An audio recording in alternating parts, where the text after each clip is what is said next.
Good afternoon, everybody. Welcome to Books and Bullshit, where the topics are made up and your opinions don't matter. That's right. Always inappropriate, rarely researched, never sorry.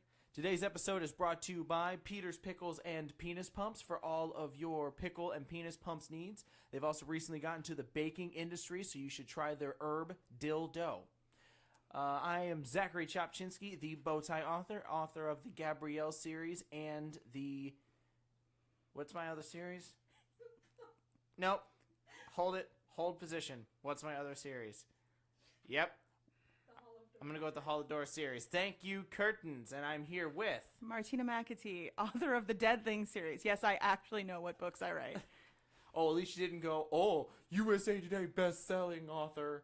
Well, I was taking a cue from our friend that likes to throw those words around whenever she does her podcast. Gotcha. And the giggles and the information in the background is the Curtains. Curtains, thanks for keeping us in line. Curtains is our audio gal and parent. Yes, and daycare teacher. She is our ward. Would she be our ward? I don't know. That always has such a weird connotation if you go back to the Gothic taco series. perps. Still with the taco Sorry. perps. Yeah. Okay, guys. So if you're just joining us for the first time, and we apologize. I mean, I don't apologize for shit. That's right. We're never sorry. I was just making that up. We don't apologize. JK, LOL.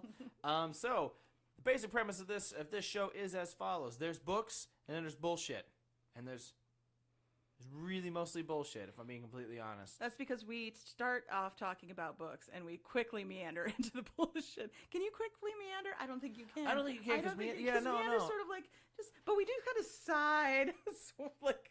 sidewind into off-color. Is that like 60% of the time works every time? I feel like quickly meander. Yeah, I like an oxymoron maybe. What? Yeah. Why you gotta call me moron? You're an ox and a moron. You're just all bull. No shit. That's what our tagline should have been. All bull, no shit. Quickly, slap that on a fucking logo. You heard it here first. That shit is going to be property of Books and Bullshit. All bull, no shit. But is it like, all bull, no shit? Yeah, oh my god, we're gonna kill it in the swag game. Holy hell. You guys are gonna be buying our shit whether you fucking want to or not. You won't listen to our podcast, but our swag's gonna be fucking amazing. Fucking right. Yeezy does it. We too can someday have a line of a post-apocalyptic wear. Whoa, Yeezy does it. I always feel like we should let people know that we've been at this for hours. You guys have no idea. I'm crying as I'm laughing. You don't know what we've been through. We have now seen some shit. And I'm a nurse. I have seen some shit, but this has been some shit. So today we started soundproofing our new Books and Bullshit studio. That wasn't too bad. And then we started setting up sound equipment and our mic stands, which went about as well as Helen Keller setting up fucking sound equipment and mic stands. Which is ironic because I don't think Helen Keller would need mic stands or sound equipment. Water. Oh, God. So, anyway, we finally got all this shit done and we started to record our my voice... In case you can't tell, we've been recording for quite a while now. We both are now sounding like Demi Moore. All right, my bad. So what I'm trying to say is we recorded an hour-long stuff. It was beautiful. That shit was going to get us a Tony, an Oscar, and probably a Razzie. It was so thought out. I have never planned something so well in my life. And it's gone. Because Trump is president.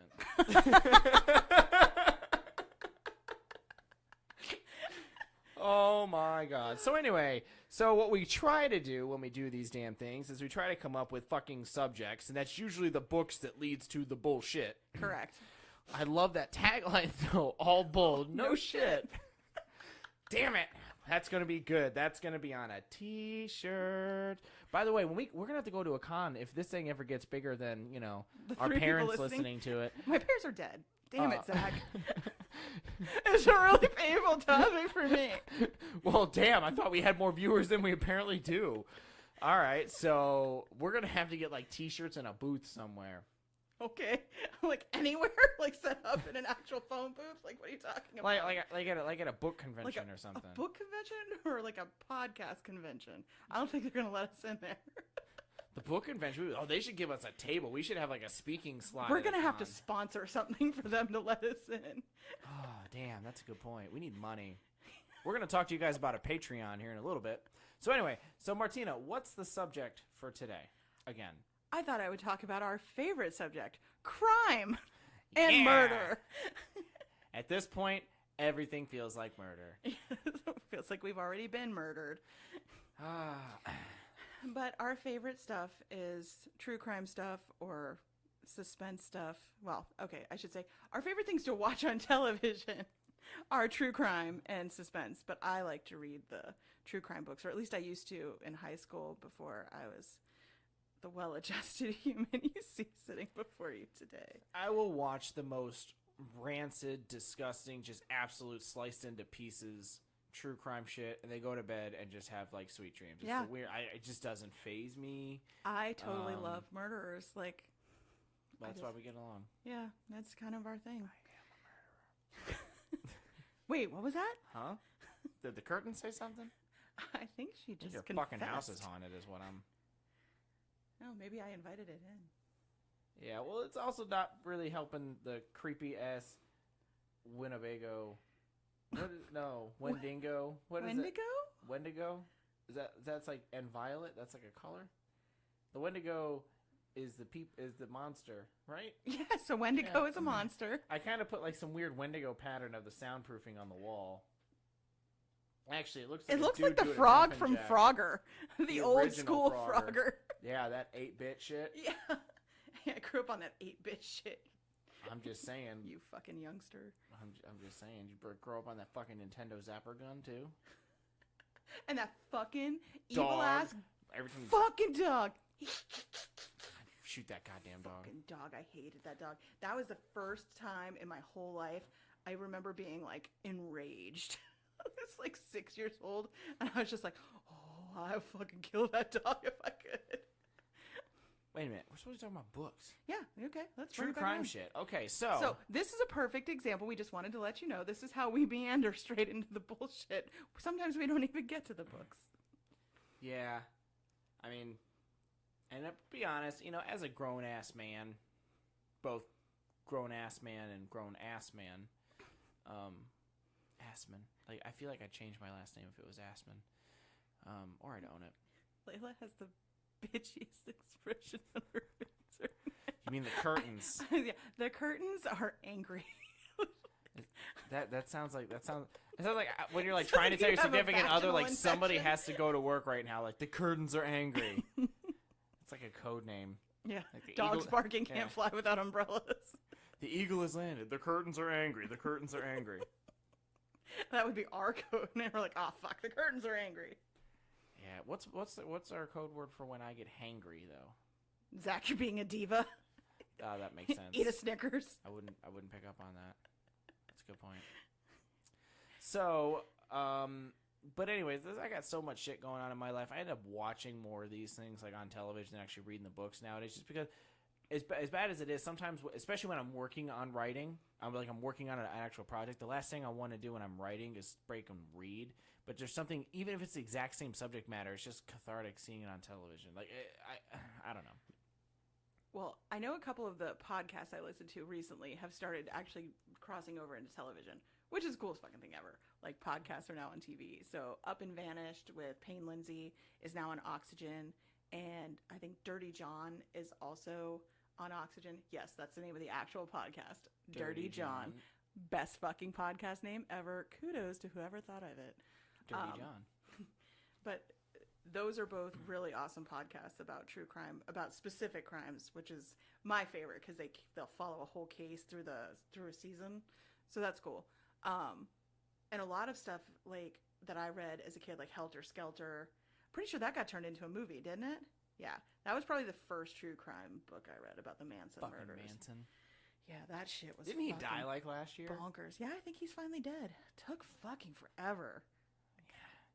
He was a fucking wacko. Yeah, boo fucking who. Peace out, Charlie. Like It's weird though, because like I never found Manson to be that interesting. I always liked, like, I'm a huge Ed Kemper fan. I know that sounds terrible, because you shouldn't be a fan of serial killers, but there's just something so insane about like a 6'9", 240-pound murderer. Like you don't stand a chance. that's like you're Michael just Myers, basically what you just described. When they arrested him, he had to put his hands on top of the phone booth because he was so tall. That's insane. This man fucked his dead mother's skull. He was hardcore and ridiculously smart. That's the worst part. And he got caught because he was so mad that nobody came to look for him. He turned himself in. I heard that. And I feel like that's just the sort of inner diva that I would have as a serial killer. I would travel for 3 days, stay in shitty motels, and then realize nobody's looking for me, and literally just be like, this is bullshit, and like call and turn myself in just so I could actually get everything off my chest. Like the guy in Seven. Oh god, that movie fucked me up so bad. Detective. Oh, dude, the what's in the box scene. I'm sorry, I'd have killed him. Honestly, I didn't give a fuck about Gwyneth Paltrow or her head. Sorry, spoiler alert. But the movie's like 500 fucking years old. Like her physical head, or like did she leak I don't a really tape know. that I'm unaware of? I don't know anything else about the other. She doesn't seem like the type of person who would be very enthusiastic in bed. No, I really feel Total like, pillow princess. and not even that.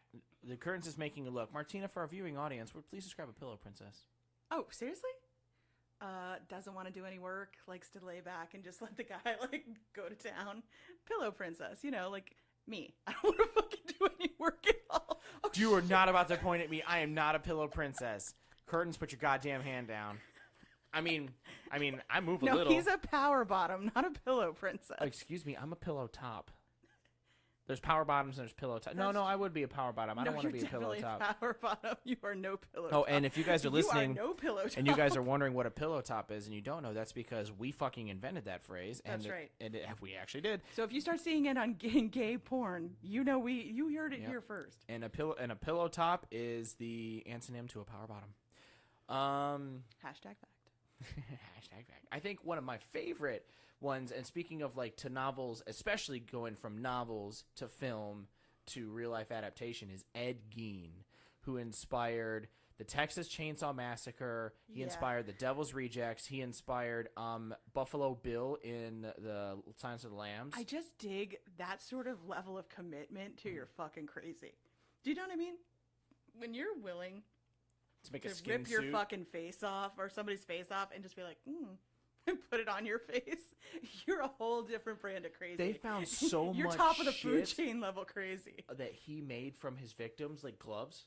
Like you can put on gloves that's made out of the skin from people's hands. Think about if he had channeled that into something positive. Maybe he could have he'd been had the most- a wonderful fucking clothing designer. We don't know. He'd have had some crazy ass DIY show He could have been the fucking Chip and Joanna before Chip and Joanna. of serial killers. Know. Maybe. I mean, who else is making lampshades and fucking gloves and shit out of human skin? You know what would be cool is we Nobody. let the serial killers, we give them a compound, and then we make it a reality show where once a week they drop life sentence criminals in the compound, and it's see who's gonna live.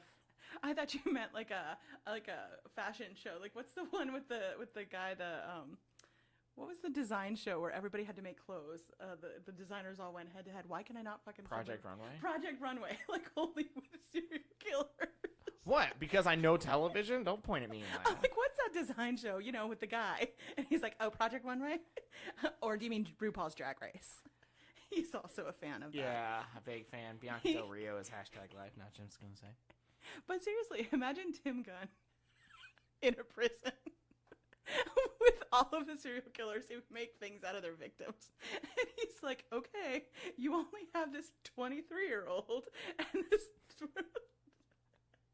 Okay, I took No, it no, too no. far. I'm so There's tired. 6 different victims, and they're all different age ranges, and they're like picking them for different things. Like, I chose this one because he had a mole on his face, and that's distinguished. So I cut his face off, and I made a little bag out of it, and his mouth is now a change purse.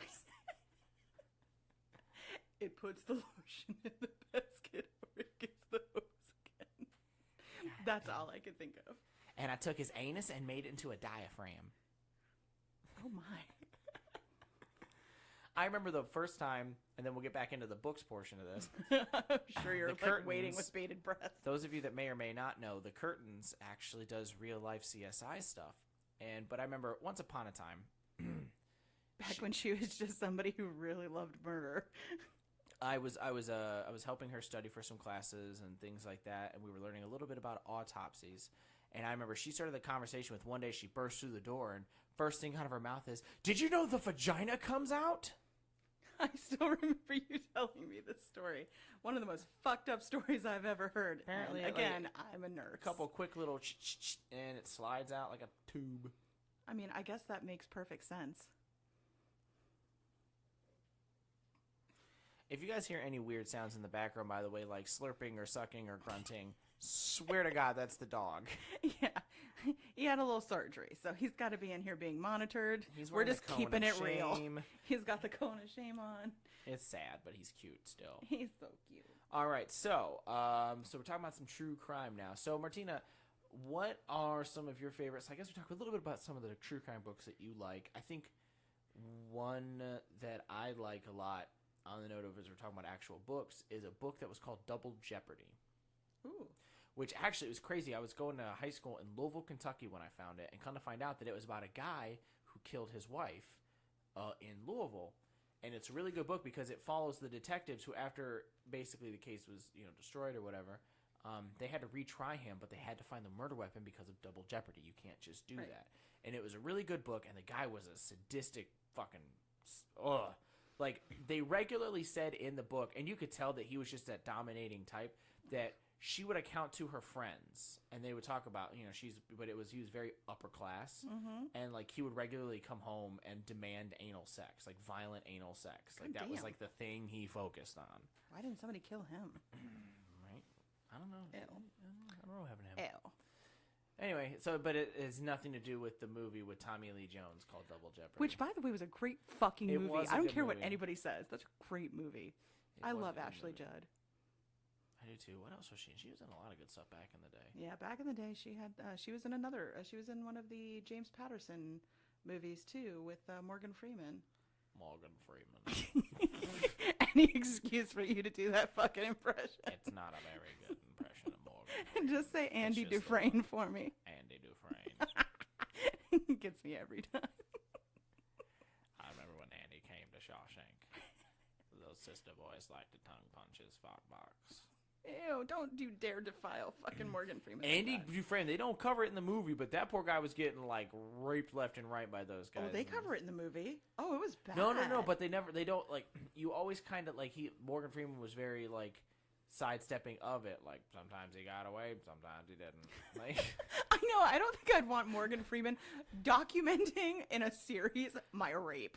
like, by the way, I know that my Morgan Freeman impersonation is terrible, but I would really love to like hear Morgan Freeman like narrate porn or watch him have sex just to hear.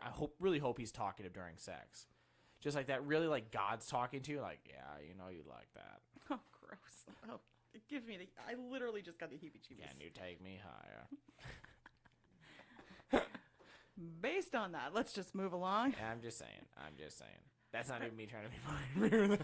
I don't know. I have two favorite true crime books, but they're both so just ridiculously different. One is Anne Rule's The Stranger Beside Me, because she's a crime journalist, and she literally worked almost every night with Ted Bundy, who walked her to her car every night because he didn't want her to get hurt on the way through the parking lot. And the only thing that saved her is that she in no way bore any resemblance to his victims, because she was blonde and he liked dark-haired girls who parted their hair down the middle. They both worked a suicide hotline. Can you imagine being suicidal and having Ted Bundy answer your fucking phone call. I actually heard he was really good at it. Like, there's like, Well, he was really good looking, I can tell you that much. That's how he schmoozed people into his, car and shit. yeah, that wouldn't work for me. Although he'd be like, I got tacos in the back seat. I'd be like, all right, scoot the fuck over. Hey man, can you get this like knives and shit out my way, dude? I'm trying to sit down. Where are tacos? You said tacos. Did somebody say tacos? Somebody say tacos? I mean, I don't know. Zach just dives in the back of the vehicle. I'm still burping up these fucking tacos from lunch. Oh, Taco Bell. And then the other one is that book I was telling you about. And it's not really a true crime because it's technically borderline, like it's a fictional version of a true crime. And it's The Girl Next Door by Jack Ketchum. And gotta catch them all. oh God, he wrote some of the most violent, gruesome, disgusting books out there, which I couldn't get enough of when I was a teenager. God help me. But I read the book and I didn't know anything about the actual case at first. And then it always like has that like, loosely based on a true story back when everybody was so fond of that saying. And then I went back and I read about, I think her name was Sylvia Likens, Sylvia Likens, and just the absolute torture that she went through. And I know it sounds sick to say it was like my favorite book, but I almost feel like she went through so much shit that literally every person should know her name because they like treated her like garbage and they didn't even call her by her name. They just treated her like she wasn't even a human person. So I feel like the fact that anybody who reads it, if they have any kind of soul at all, are just horrified and disgusted by these people. Like, I don't know, that kind of vindicates her somehow. What's the book? The book that I read was called The Girl Next Door? And there's a true crime book that I also read, and I can't for the life of me remember the fucking name of it now. But the Jack Ketchum version is like a fictionalized version with like different names. But the true crime version, which of course I can't remember off the top of my fucking head. And it's funny, talk about, watching. I actually saw the movie adaptation of that. And the couldn't story watch ends, it's really hard to watch, and it basically so ends hard. with she dies because she goes into shock in that basement. Yeah, and she told her, in real life, she told her sister, I'm going to die tonight if you don't get me out of here. But her sister couldn't. So then she did die, and the family panicked, and they came in, and everybody had this ridiculous story about, like she fell down the stairs or just whatever, because she had so many skull fractures. And as they were leaving, her little sister said to the cop, get me out of here and I'll tell you everything. And that's the only reason they got caught, because the little sister was just like, what get happened me out to of them? here. They all went to jail, but they invited neighbor kids over. Oh, I know. Right, to torture and abuse this one poor fucking girl for who knows what fucking reason in this lady's head. It was the mother that took them in. It wasn't their mother. It was just a lady. Her carnival worker father had just dropped these two off with this woman and her kids. And for some reason, she just locked on to Sylvia and decided that she was just garbage. And she rallied other people in the neighborhood. And all of her kids. Like, Yeah. she had like an older teenage boy that Yeah. raped this girl. It wasn't her son. It was her daughter's boyfriend. He wasn't even part of the family. And there was just so much. It was so violent and disgusting and just horrific but the fact that the sister, like she was little, she couldn't really do anything. But the fact that she was just like, get me out of here and I'll tell you everything. But those kids, the younger ones, they were out by 18. They're out living their lives. That's the fucking crazy part. But this took place in 70s, wasn't it? I don't know. I think it was like before that, like the 60s, 50s or 60s. But yeah, that one stuck with me. That one kind of fucked me up for a long time. Well, can't hang with it. Yeah, no, that one was a little much for me. You know what? It was me though. It's funny when it comes to kids and animals is where I draw the line. But it's funny though. On occasion, if done right, I'm down with kids, getting killed. I did not know what the fuck you meant by that. I was like, I mean, come again? Here's the deal. Not in a true crime scenario, because then you can be like, oh man, that actually happened to a kid. But like in horror movies, for example.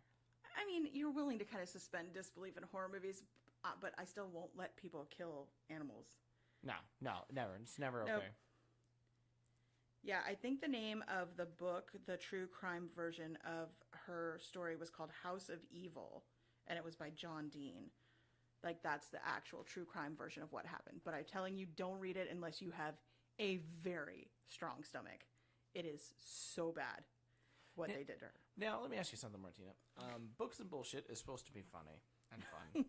And you're being a huge downer right now. Because we should talk about other adults being murdered horribly, not children's. All right, let's talk about some dead adults. I'm cool. All right, what dead adults you got? I mean, we got lots of dead adults. Or we could switch to crime. We could either talk about people who started out in real life crime scenarios and moved to fiction, or we can talk about some of our comments from our readers. You tell me. Let's talk about real life people first, and then we'll talk about our readers. So, I like to read fiction books by people who actually know what they're fucking talking about. Church. I gotta say, look, my background, I have a background with law enforcement, and given what the Curtains does, inaccuracies and those sorts of things drive me nuts, especially when people don't know what they're talking about. So they've got to have that shit down so pat. It's That's how I feel whenever I'm watching any kind of medical show, and I watch the supposed doctor / nurse put in an IV at like a 90-degree angle, like stick a needle straight through somebody's arm, like they're putting in an IV. Like, where you go? Where you going? Where you going? You're gonna hook that IV up through their elbow? Like, what? I'm going to the fucking bone. Like, that shit just drives me nuts. The dog shit himself. Okay. Like, not physically, but I'm so glad it happened near you. It's like it hasn't hit me small yet. room has no circulation because we turned like all the air off, and it just smells like taco burps and milk farts. Yeah, this is going downhill real fast, people. We're gonna start seeing shit and just talking about. I mean, hopefully not literally. I'm just really hoping the dog doesn't have a jumper in the door. But I will say this: like, I like Tess Gerritsen because she started out as a medical examiner, and then so all of her fiction is based on that. So it's cool to kind of see that when she's writing this stuff, she actually knows what the fuck she's talking about. Absolutely. Same thing with Kathy Reichs. Like, she started out as a forensic anthropologist, and she did the whole Bone series, Temperance Brennan, which, by the way, is a lot less kitschy when you read the books versus watch the show. Not that I don't love the show, but yeah, the she's books kind of were like definitely way more she's kind serious. of like a dramatized Sheldon Cooper. Yeah. You know what I mean? Like, yeah. Not in the books at all. She's just a normal person because it's based on Kathy Reich's real life, actual life. Now, and she doesn't act like that. I will say the Temperance Brennan character reminds me of somebody that you and I know and love sometimes. Livy? Yes. Layla is way less, literal. But she wasn't always that way. I had to socialize her. Just socialize her. Oh my god, what is she, a fucking dog? At first she used to bite all our friends, but now I can have her in a room. You put your hand down, it's a gentle nibble. You just put your hand in front of her face, let her sniff you. I mean, but she will bite your head off. Yeah, I know. I got to see that from close and personal. She's yelling at us. She's got live mics on in the office, and she's trying to adjust sound volumes. Martina and I are talking, and she keeps yelling at us to shut up. And mostly like, Zach. Well, turn the goddamn mic off, first off. And secondly, I'm so tired that getting yelled at is just funny. Yeah, we're going to have zero recollection of this podcast by the time we're done with it. On the bright side, when we go back and we listen to it again, it'll be all brand new. We'll be like, you guys are fucking welcome. Hilarious. Oh, God. But no, I mean, that's a good show. Bones is actually a really, really good show. Not too much inaccuracy in that one. I mean, there's definitely dramatization as far as the FBI is concerned, but with Sealy Booth. Yeah, he was not a character in the books at all. Yeah, no. No, she's dating a French Canadian cop on again in the books, because in the books she goes back and forth, like her real life. She goes back and forth working for the Canadian government, and then back to her house in North Carolina. Like, so she actually is a professor in North Carolina, but then she goes and she consults on cases in Canada. So she goes back and forth, which is way, way interesting. And just the cases she has, it's always the coolest shit. Anyway, I'm done fangirling over Kathy Reichs and the job I wish I fucking had. God, telling me, right? It's like the curtains were like going back to her a little bit. Since I've known her since high school, she's wanted to do forensics, and that bitch like went to college, got the degree, and now does it. Got like 8 degrees. Yeah. Who the fuck triple majors in undergrad? Layla. Yeah. Sorry, the curtains. Yeah. The artist Layla formerly curtains. known as the curtains. Yeah, the Layla curtains. The Lurtons. So I will tell you that on our Books and Bullshit Facebook page, We're gonna asked the give you guys question. some links over Yeah, social we asked the media question. soon. We asked the question. Did you guys read true crime, and if so, were there some books that particularly stuck out to you? And I'll tell you that a lot of you had them, but you guys quickly segued into shows you like to watch, which I think is awesome because some of these I'd never heard of. So I'm going to read to you, not all of these because people wrote paragraphs, but I will point out some of the books that they said they liked, and then I'll point you to some of the shows they said we should all be watching if we're into true crime. Oh, and by the way, everybody on this list is pretty much fucked for this one. But in the future, if you leave a comment and you'd like us to include it in the show, but we don't want you to include your name, you're going to have to tell us that in your comment. Yeah, I forgot to ask that question, so we're just going to wing it. Because right now we're dropping names. We are name dropping. We're going to tell everybody how fucking We're going to spill fucked all the up tea. you are. Okay, so Alicia says, I grew up loving Quincy Jones M.E. Does anybody remember that fucking show? She didn't say that. I'm asking. That show, that shit my mom was watching when I was a teeny tiny, well, I was never really Throwback teeny to tiny. the I've always been way kind of back. pudgy, but like when I was a little thing, my mom used to watch. This is why I'm really fucked up. My mom was watching crime shows, like Heart to Heart, Quincy, Matlock, Murder, She Wrote. Dude, I grew up on Law and Order, the original before SVU even came out, and then SVU, and NYPD Blue. Yeah, I watched CSI with my mom, but that was like, I was an adult by then. But my child wasn't, but she watched it too. Oh, yeah? Yeah, my kid had no problems with autopsy photos from a very young age. I used to give her my full-color nursing textbooks to sleep at night. Yeah, Well, Mother that of the explains a Year. lot. And this is why my child wants to work with dead bodies for a You living. want some fucked up textbooks with pictures. Look By at the some of way, my kid curtains. now works for hospice. I don't think that's a coincidence. Some of the curtains forensic textbooks are fucking gross.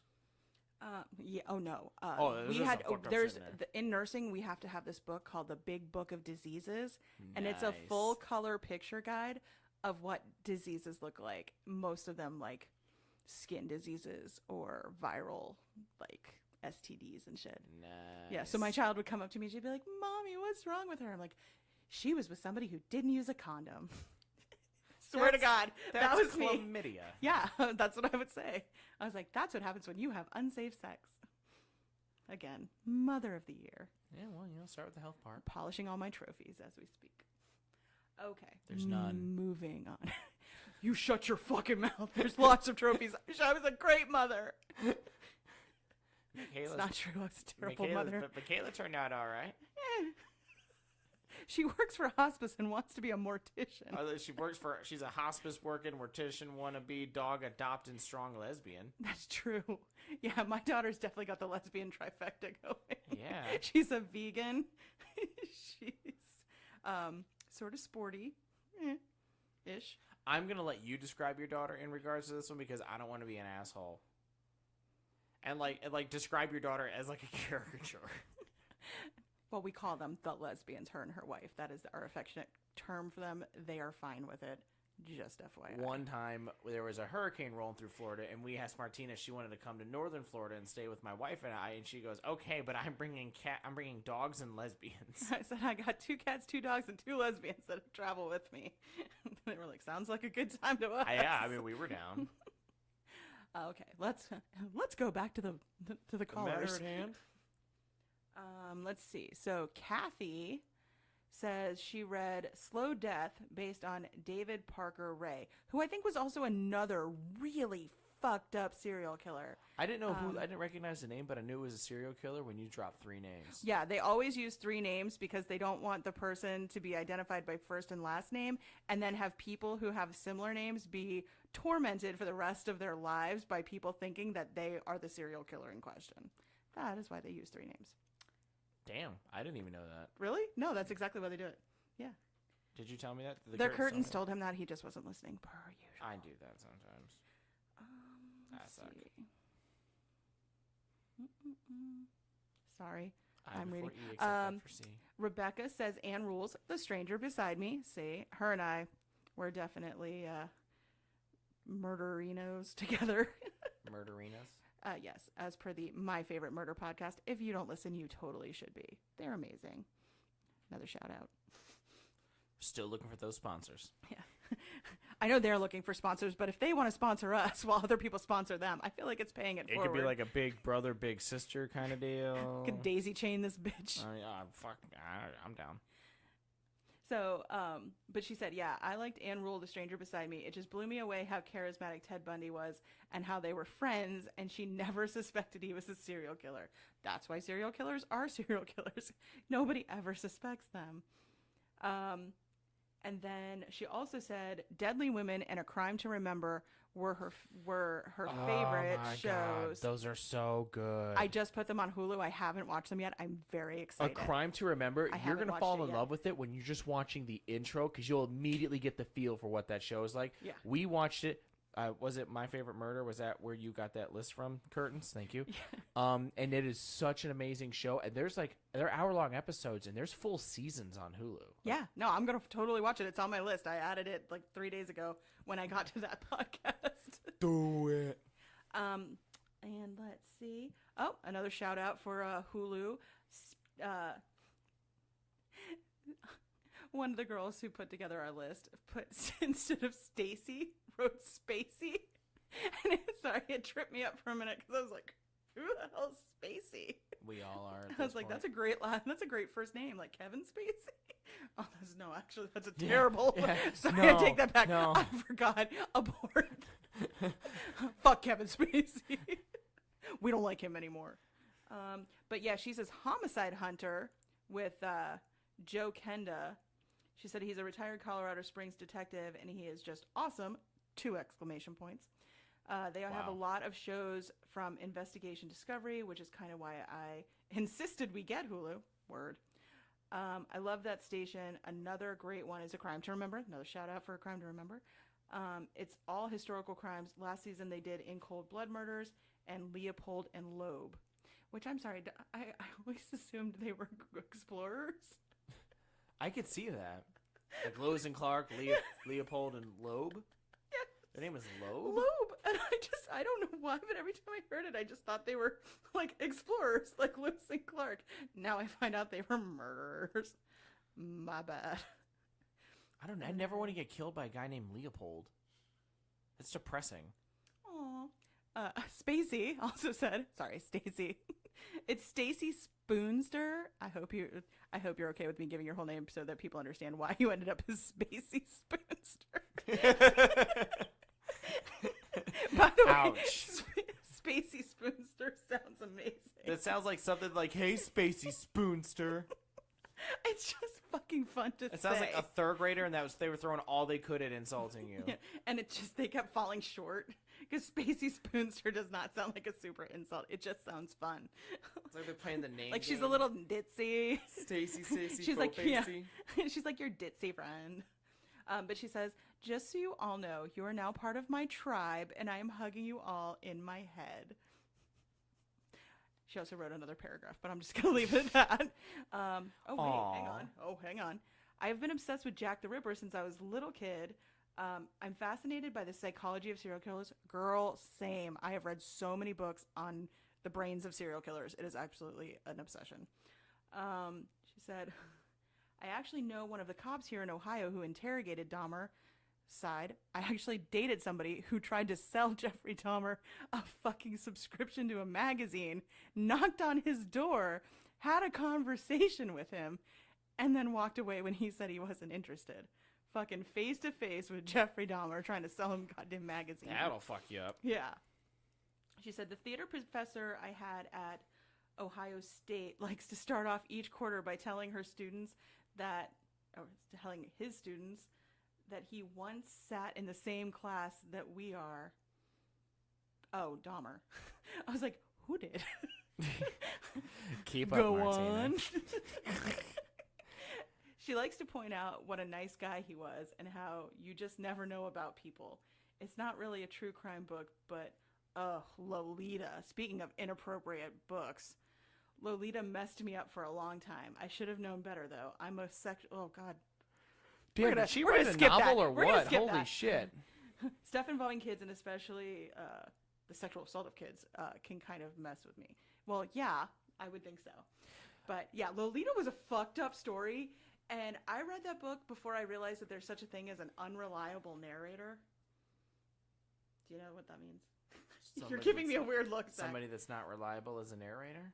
Well, I don't know why. I mean, I guess I was kind of naive, but as a child, I just assumed that if you were, whatever the person writing the book was telling you, you should just accept at face value. Like, I didn't realize that there's such a thing as an unreliable narrator where you're just getting their version of a story and not necessarily the author's point of view. So when you get through a book and all of a sudden it's like, plot twist, that was a bad guy all along. Like, so I was reading Lolita going, I feel like this isn't right. Like, I feel like this is like something very wrong going on with this story, but I couldn't quite put my finger on it because I'm like, he's an adult. Like, he wouldn't lie. Like, it's very, very weird and creepy. You know, to bridge back a little bit, and she said that she has a thing about Jack the Ripper. There is a tattoo parlor in Orlando called 38 Black Art Collective. Hashtag not the plug. And is that the one that did the Jack the Ripper sleeve tattoo? No, I don't know about that, but he actually has all these macabre. By the way, one of my favorite words in the English language is macabre. And if you say macabre, unfriend me. My favorite is insidious. I fucking love that word. I fucking love it. I find though that as I write, I think fervid is another good one. Yeah. But anyway, he has all these macabre things in all these glass cases, and one of them is a skull from one of Jack the Ripper's victims. He said that cost him so much more above his life savings. He had to do so much to get that, but it's an actual skull from one of Jack the Ripper's confirmed victims, and he's got all the paperwork for it. So that's pretty cool. That's so fucking and secondly, do you know, you ever heard, the movie Johnny Depp From Hell? Yes. Do you know where they got the name for that movie, From Hell? No. So there are so many people that were writing letters during Jack the Ripper that claimed to be Jack the Ripper, and they're writing the police and saying they're going to kill again, or they're not going to kill, or they're moving to Asia, or whatever. There's only one letter. They're moving to Asia. Yeah. I think I must have missed that episode. There's only one letter with the syntax and they describe things that only the police would have known in the crimes and so on that they actually credit legitimately came from Jack the Ripper, and when they signed it From Hell. Oh. Yeah, I think it was the Coen brothers, who are now the Coen sisters. Yeah. No, I'm just trying to think, because they're the ones for The Matrix, right? Yeah, and that's not the Coens, is it? No, I think that's Who was it that did From Hell? It was two brothers. Yeah, but I don't think is that what they're called? Is that the I Coen might be brothers? mixing them up. That might be my bad. But yeah, no. They did so much individual research on it before they started directing that film that there's actually a lot of really good information. I really like that movie. If you want to watch something that's actually kind of got a similar vibe to it, have you guys watched The Alienist on TNT? No. With what's her name, Elle Fanning or whatever? That is one fucked up murder that's taking place. They're murdering like male prostitutes like back in the Victorian days. It's so fucking good. You should totally watch it. It's another one you can actually just go on TNT and watch it, like how you can watch, what is it called, like on the app or whatever. Yeah, you can go back and you can watch the entire season. There's an app for that? There's an app for that. No shit. It is. Okay, so if you don't like people saying macabre wrong, how do you feel about people saying chipotle? Or chipotle, or fajita, or tortilla? You can all go to hella. Jalapeno poppers. God, I hate people like that. Like, English isn't the only language, you fucking assholes. Like, there's other languages with other pronunciations and shit. The same thing, though. Okay, I will say that when I used to serve tables, you learn to hate people and the human as a creature so much. If I had one more person come in that, little Southern belle that talked like this, but as soon as she was ordering her pasta, she would order the spaghetti with the marinara sauce. And I'm like, I will fucking kill you with that bowl. I remember when I was a kid, there was a local newscaster And anytime she hit her name, all of a sudden, she went straight up into the Fuentes. And her first name. Fuentes. Yeah, she's like, with like such accent that it was like, I always was like anticipating it. I was just like, she's going to do it. She's going to say it. Here it comes. Because she was just like, hello, welcome to the evening news. And like, I can't even remember her fucking name now, but she would get to her last name and she'd be like, Fuentes. And I was like, yes, she said it. Jesus. There's another one at that restaurant where there was a dish, and it was a fettuccine dish.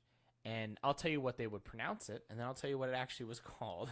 It was the fettuccine. I heard the fettuccine Mazakai, the fettuccine comes with a side of demon. the fettuccine Mordecai, also another demon. This must be really hot. The pasta. fettuccine Morduca. Oh my! It was the fettuccine Mosaic. Mosaic. Welcome to Florence, South Carolina, where literacy is optional. Maybe just being worldly is optional. Jesus Christ. I just can't believe it. Or like they would order a $25 steak and they'd be like, "Can I have the Heinz 57 sauce?" Like that's a I don't care if they flat out steak. Dip it in ketchup, but man, I can't stand people who run $300 bills up and then walk out without leaving a tip. I'm just like, I want to run you over with my fucking car. Okay, and something else with that, like the 15, 10, 15, 20%, that's a base point, but you have to actually know, if you go out to a restaurant and you order something small, like lunch, and you order a sandwich, which happened a lot, and your total would come to $9, $10 because you order water trying to be good. Don't leave 20% on that and then think you're king shit. I actually had a table one time. It was two old ladies, and they each ordered the lunch portion salad and a water. It was $9.98 for each one. And the table sat down next to them, 4 dudes, 1 tab, all ordered steaks, all had 2 beers for lunch because they were like the guys that owned the big car dealership across the street. And they were mad because as soon as they were done, they got the bill and all that. I didn't keep checking in on them. Like, okay, you paid. I'm done with you, ladies. I'm focusing on them.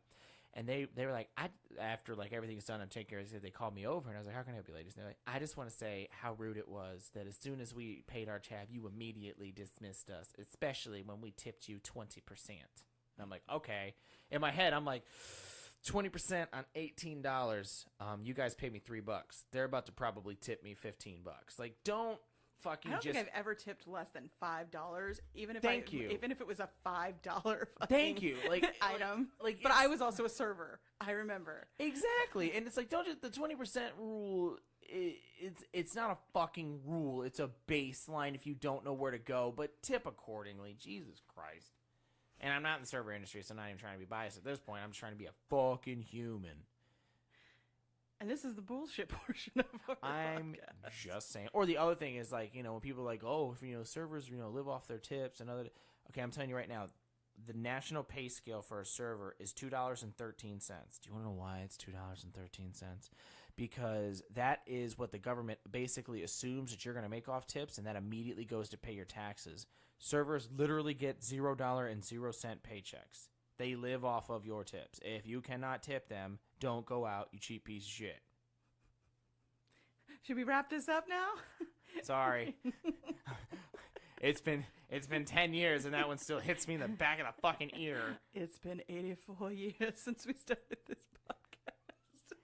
My vagina has grown closed at this point. All right. Well, I'm going to say that that's a wrap, but before we go, I'm just going to hit you up with our social media links because I'm a whore like that. If you want to follow us on Facebook, it's www.facebook.com/booksandbullshitpodcast. Sorry, tripped that up. Yeah. And if you want to follow us on Instagram, it's www.instagram.com/booksandbspodcast. Also, we'll be setting up a Gmail soon, so you'll be able to email us and tell us how bad we suck. And also, if you join the Facebook page, you can answer some of these questions, and then we can also humiliate you by getting your name wrong on. And one other thing with that email is we're doing that one, or you're going on our social media and you're commenting on things. If there's something you want us to talk about, please suggest it. And I'm going to tell you this right now, as we are now friends. If you've made it this far, we're going to be fucking friends. We're fine. Because, yeah, I feel like kindred spirits. Martina and I, it is our duty to always speak it as it is. And we were not going to sugarcoat shit, and we're going to say things as they fall. So if there's also things, we've done it before, and we're going to keep doing it, and we're going to do it again in other podcasts. If there's drama or basically things that are going on in the book community and you feel is not right, or somebody should shed some light on it. So, somebody's plagiarizing or any crazy shit like that, throw it to us. We'd love to talk about it because we don't fucking care. In other words, if you got tea to spill, you can spill it to us. We'll talk about it. Oh, yeah. Oh, and also, as we spoke about it earlier, as you make posts and things like that, if you want us to keep you anonymous, you're going to have to drop a message, because if not, we're going to drop some names, girl. Yeah, because we don't read things through before we put it on the podcast. We sort of just read as we go, as you can tell, because we are never researched. As a matter of fact, rarely researched. Sometimes we dig in a little bit, but mostly I'm just reaching way back in my memory, in my mind mansion, or whatever the fuck Sherlock calls it. As a matter of fact, to protect yourself, if you're ever throwing some good tea our way for us to spill, start off your message to us with #anonymous. Like, literally put the fucking hashtag on it so we know, because then we can be cute and say #anonymous. And if you want to start off your emails with, girl, wait till you fucking hear this. I will definitely read it so fast. Oh, yeah. So be ready for it. So once again, this has been Books and Bullshit. Mostly bull. Mostly so much bullshit. So much. It's deep in here. Lots of shit. I think that's the dog. Oh, yeah. All right. Well, out. bye. Bye.